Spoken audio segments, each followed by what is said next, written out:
Mi vida cuidando a una persona mayor, cansada, estresada muchas veces, con una carga, eh, porque traemos la carga nuestra, de nuestra familia, de nuestro país, o sea, de nuestra familia que es normal, y luego venir y sé que es un trabajo y mira, pero para nosotros cansado, para mí en especial cansado.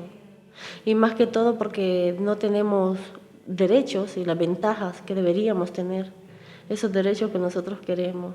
Sí, que no se nos trata como una persona, ¿verdad? Sino que muchas veces muy mal. Y los días festivos que caían entre semana no los tenía libres ni me los pagaban.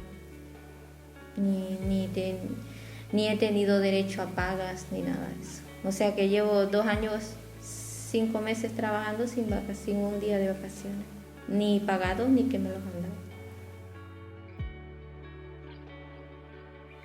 Me he apuntado a los cursos de catalán y cada vez que hay algo de hacer un curso, yo me voy integrando. Y eso ayuda a que también la mente la tengas ocupada y te desconectes un poco del trabajo.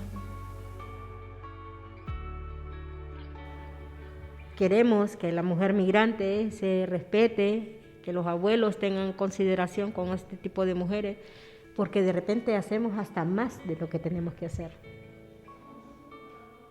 A veces hacemos más. Si nos dan 8 horas de trabajo, no trabajamos 8 horas, trabajamos 10 y 12 horas. Tengo mucho cariño, pero igual no somos correspondidas porque nosotros damos amor, pero no nos dan amor.